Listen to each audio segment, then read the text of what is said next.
Entrevista. Bom, gente, o mundo agitado em que vivemos, conciliar rotina, afeto e limites dentro de casa nem sempre é fácil. Entender como fortalecer os vínculos entre pais e filhos e lidar com os conflitos cotidianos acabou se tornando um desafio, né, Vitor? É isso, Laís. E para nos ajudar a refletir sobre essas e outras questões, está conosco a psicóloga Joyce Araújo, que é especialista em orientação familiar. Joyce, bom dia, muito obrigado por nos atender aqui e estar conosco no nosso estúdio. Bom dia, é uma satisfação estar aqui com vocês. Joyce, o que é de fato a orientação familiar? Porque a gente, quando fala de psicólogo, né, a gente geralmente leva já, é uma terapia, é um aconselhamento. O que é a orientação familiar nesse caso? Realmente é algo que causa um pouco de confusão, né? Porque a gente só pensa na possibilidade da psicoterapia individual. Mas a orientação familiar é um processo educativo, formativo. Então, não necessariamente você vai tratar conflitos, problemas emocionais, mas você vai tratar as questões que envolvem os vínculos familiares, né, ali entre pais, entre os filhos, né, entre marido e mulher. E muitas vezes esse processo vai envolver todos os membros da família, e não as pessoas individualmente. Como é que se dá a dinâmica, então, Joyce? Você tem que reunir todo mundo? Como que se inicia o processo? É muito mais conduzido por você ou você deixa que eles possam conversar entre si e nessa conversa se consegue o ajuste? Como é que se dá a dinâmica?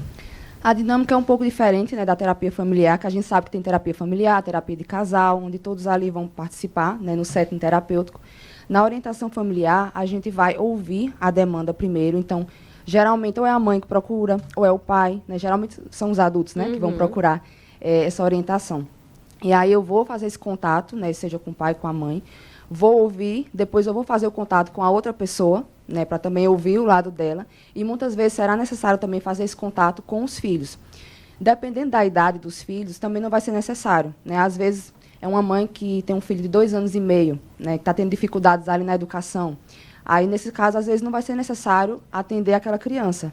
A gente vai ouvir a mãe, vai entender a dinâmica familiar, entender o processo educativo, as dificuldades que ela está tendo, e ali, fazendo esse diagnóstico, eu consigo dar a orientação devida, dar o tempo para ela aplicar essa orientação, verificar a efetividade disso, e ali o processo já está concluído. É diferente de uma terapia por isso, né? Porque na terapia, necessariamente, eu teria que atender a criança. Ô, Joyce, dá para fazer com outras configurações familiares, por exemplo, nora e sogra, uma sobrinha com uma tia, coisas assim? Sim, com certeza, né? A depender, assim, da natureza do vínculo, né? Se você tem que conviver com aquela pessoa, se há essa real necessidade. Então, muitas vezes também, embora não seja tão comum, né, as pessoas procurarem, eu acho que elas naturalizam, né, os conflitos entre esses vínculos. Então, não é tão comum procurarem. Eu acho de suma importância, né? Se você tem que conviver com essas pessoas e você pode conviver melhor com elas, por que não? É uma espécie de mediação de conflito, apresentando ali estratégias de como vencer as dificuldades? É isso? Sim, tem um pouco disso também, porque, assim, partindo do pressuposto que é um processo, né, educativo, né, a gente faz psicoeducação, então eu vou pegar todo o conhecimento, né, que eu tenho sobre família, sobre educação dos filhos, sobre vínculos, né, entre marido e mulher, né, vínculos familiares, né, com irmãos, enfim. Vou pegar esse conhecimento, entender ali os gargalos, né, os pontos que aquelas pessoas estão tendo dificuldades, que elas não estão compreendendo, e ali eu vou passar essas informações, vou orientá-las, passar essas estratégias para que elas possam implementar ali na sua rotina. Ô, Joyce, a gente escuta muito quando a gente vai iniciar um relacionamento, e principalmente quando a gente vai dar um passo a mais, vai casar, vai morar junto, né, que cada cabeça é um mundo, que são 2 criações diferentes. Isso é o X da questão, geralmente, quando se chega para você, né, para essa orientação familiar, você identifica, assim, que realmente o maior choque é das criações entre o casal, o pai, a mãe, ou o casal em si, marido e mulher. Também tem essas questões, né, do que a gente aprendeu na nossa família, né, que muitas vezes nós vamos acabar repetindo padrões, né, e padrões que a gente às vezes nem gostaria, né, de repetir. Mas também tem os nossos conceitos, né, as ideias que a gente tem sobre família. Então, as pessoas constroem ideias, às vezes, rígidas, né, sobre casamento, sobre filhos, sobre o que cada um tem que fazer, né, sobre seus papéis. E, na prática, elas não conseguem viver esses ideais, né? Então, embora a gente tenha que buscar, sim, né, um ideal para viver bem, né, em família, a gente precisa avaliar cada circunstância. Então, eu percebo que muitas pessoas têm dificuldade, né, de perceberem os padrões que elas aprenderam, né, ali no seu processo educativo, na sua própria família, as ideias que elas têm, né, sobre o que é um casamento, o que tem pessoas que têm medo, né, também de dar esse passo. Enfim, ali naquele processo elas vão precisar se redescobrir para entender o que é que funciona para elas.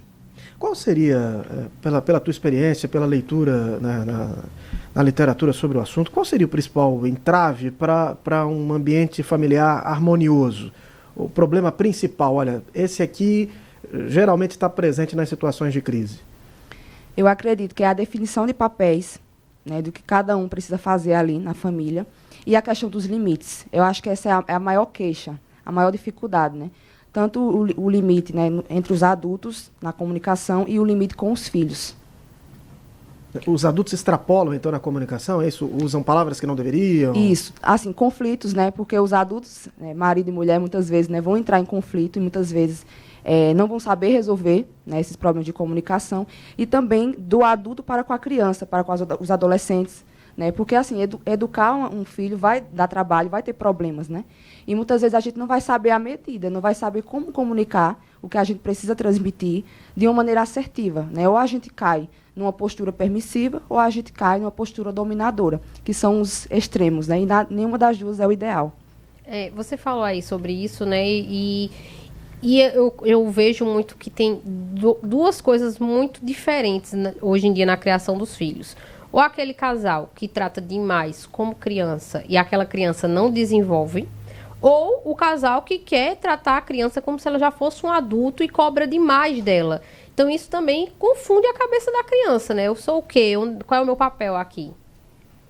Cada vez mais eu venho entendendo, né? Depois que eu passei pelo processo da maternidade, foi que isso ficou ainda mais claro para mim, né? Que despertou em mim mesmo esse interesse. Porque eu fui entendendo que educar não pode ser uma coisa assim, na sorte, uma coisa intuitiva, né? A gente vai muito... eu vou vendo, né? Eu vou vivendo, vou vendo como é que faz. E, assim, não é que a gente precisa ser especialista, né, para ter uma família, para educar os filhos, nada disso. Mas a gente tem que ter muita consciência, né, do que nós estamos fazendo, do que nós aprendemos e do que falta. Então, eu percebo assim, que esses erros acontecem não é porque as pessoas, em geral, são más, né?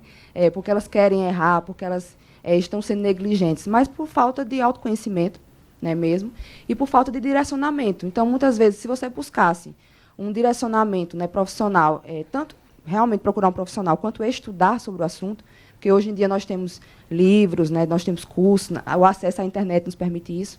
Então, temos muito conhecimento disponível sobre o assunto, nós saberíamos encontrar essa medida assertiva, né, para a gente não cair nesses extremos. Joyce, tem uma questão aí que você colocou sobre a naturalização, né, dos papéis. Isso está muito presente na sociedade, a mulher principalmente. Uhum. Aquilo que se costuma dizer, né, popularmente, quando você for mãe, você aprende a ser mãe, né? Você já vai nascer em você esse comportamento. Isso é problemático? Você acha que as mulheres passam a se cobrar mais por isso, por imaginarem que, a partir do momento que elas são mães, elas já, junto com a criança, já vem também toda a preparação psicológica e o que fazer no papel? Sim, eu acredito que sim. Primeiro porque nós estamos vivendo num período onde nós não fomos preparados, pelo menos a minha geração, né, e várias pessoas que eu conheço, não foram preparadas para ser mães. Então, a gente não cresceu com essa ideia, né, de, eu vou ser mãe, né? A gente focou na carreira, pensou em outras coisas, e aí chegou o momento da vida, né, onde a gente pensou, né, quero viver isso, né, chegou o momento, e aí tem esse choque, né, esse choque de realidade, de, como é que eu faço isso? Porque tem certas coisas que realmente são intuitivas, né, tem coisas que a gente aprende ali observando o bebê, né, convivendo na realidade, sendo presente, prestando atenção. E tem comportamentos que você replica, né, ou seja, minha mãe fez comigo, eu faço ali, às vezes consciente ou inconscientemente, né? Exatamente, e eu percebo que esses comportamentos são a maioria. Porque, assim, coisas simples, né? Eu trocava a fralda desse jeito, né? Eu dava o banho nessa hora, né? Coisas tão simples assim já vão gerar conflitos, porque às vezes você vai aprender, né? A gente tem mais informações hoje em dia, inclusive, né? A gente vai aprender outras coisas e vai gerar um conflito ali com a mãe, com a avó. Mas, assim, isso é o básico, é o mínimo, né? O choque geracional, né? O choque geracional. E aí, com isso, assim, já vai gerar um choque, né? E eu acho que é muito importante a gente aprender, a gente estudar, se formar por conta própria, para que as nossas decisões não sejam uma mera repetição, né, de coisas que eu vi, eu não sei o porquê, mas eu faço. Né? Pode até funcionar, né? Muita coisa funciona. Assim como a gente sabe que chá de boldo funciona, né? E a gente toma, a gente sabe, né, empiricamente, mas assim, tem certas coisas que é importante, né, ter um certo nível de reflexão para que a gente tenha consciência das nossas ações, né, que não seja um mero acidente. Um dado momento na tua resposta, você falou sobre consciência de si. Muitas vezes você entra em conflito com o outro e não entende que uma parte desse conflito nasce em você mesmo, né? Você precisa se entender. Você falou sobre comportamentos mais rígidos, às vezes da própria pessoa.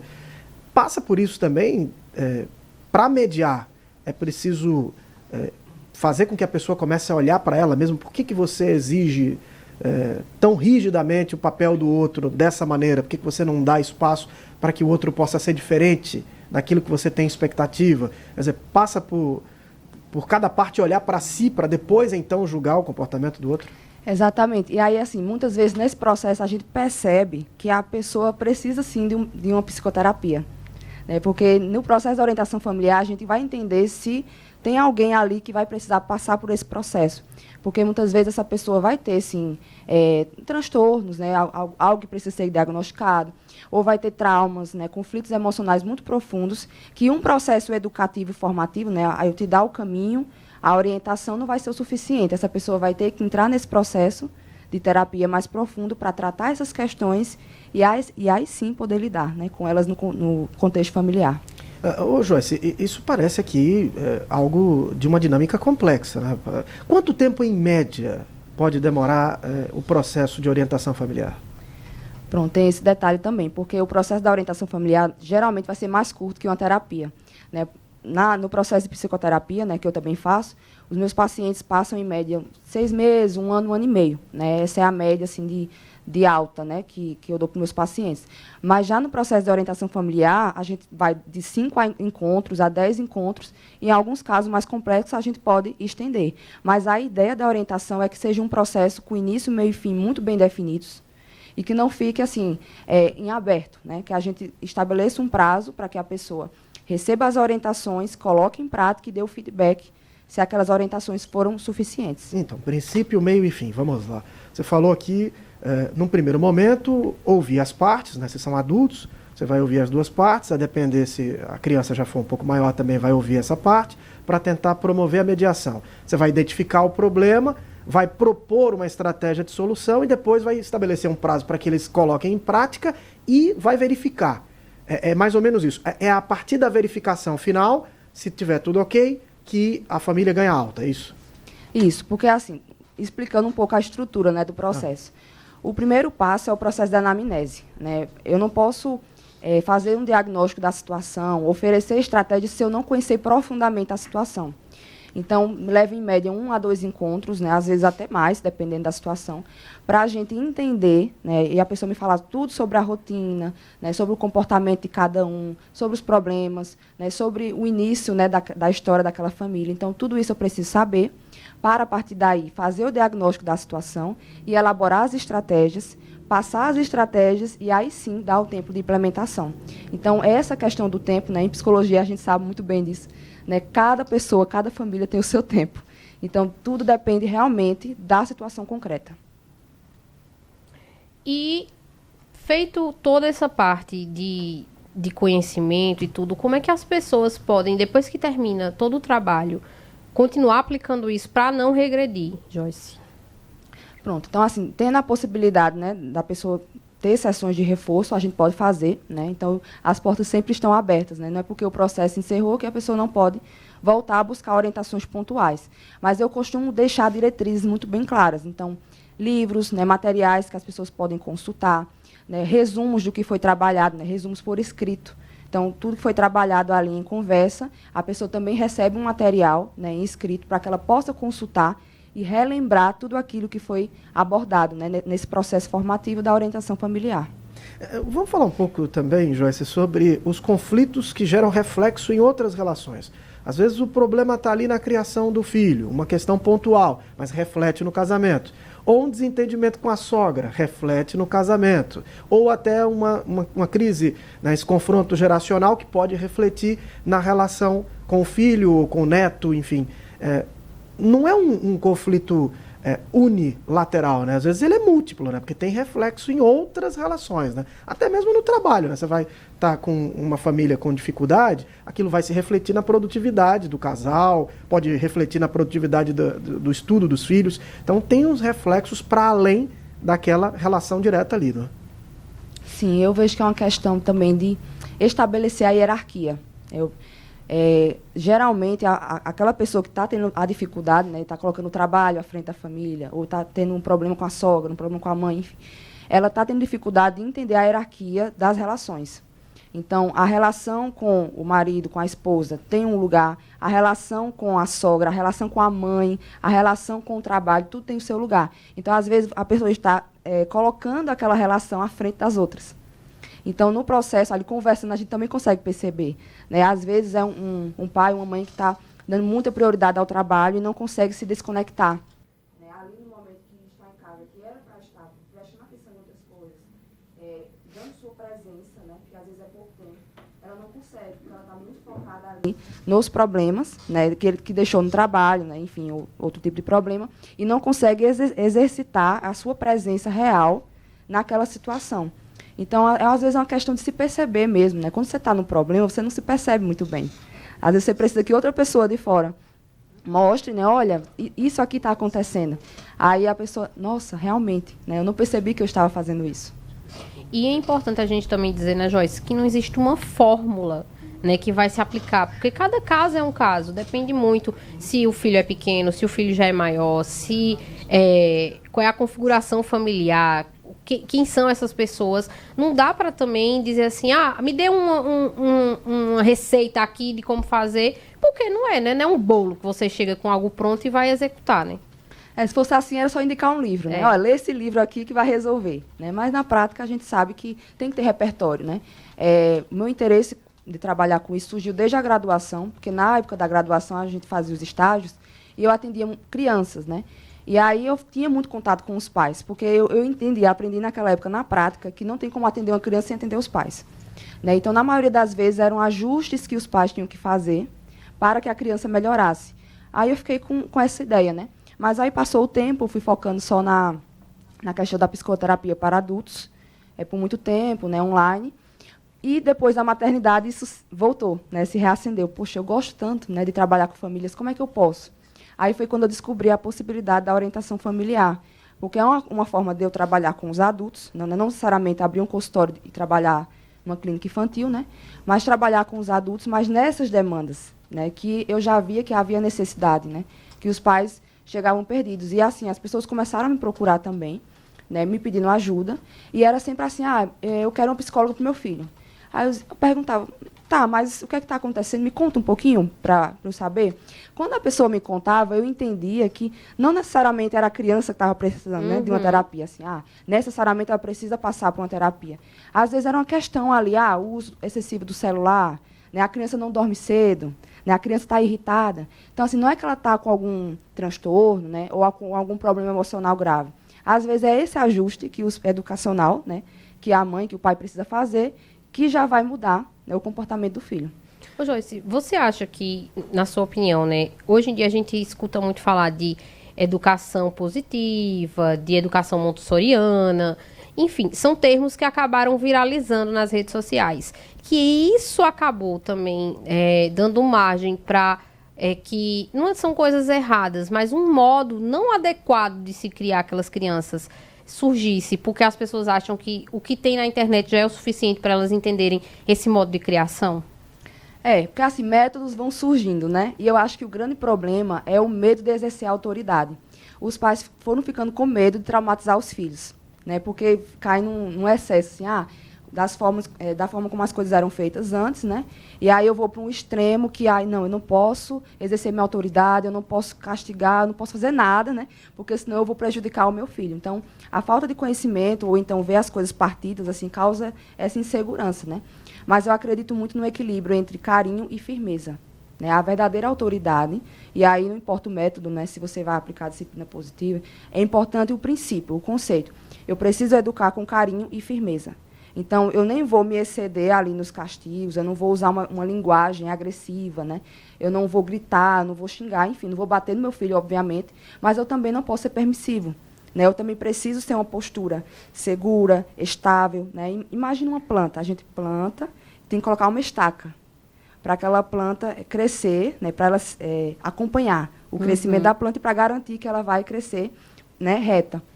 E aí eu imagino essa presença, né, da família como essa estaca que vai direcionar, né, a educação e o crescimento. E essa estaca ela precisa ser adaptável, flexível, mas firme. Ela precisa desses dois elementos.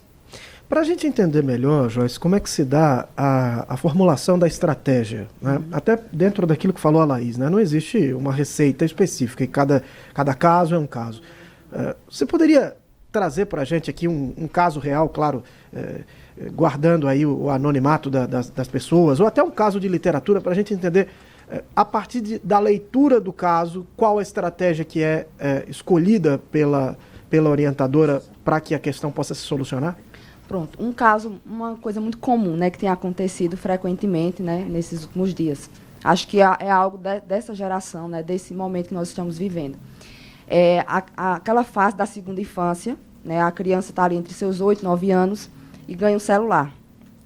E aí, assim, quer dormir tarde, né, quer ir dormir 11 horas, meia-noite, conversando com os amigos, quer ficar assistindo, jogando celular o tempo todo, não quer estudar. Aí a mãe vai reclamar, vai falar alguma coisa, fica irritada, fica brava, desobediente, né? Na escola não presta atenção.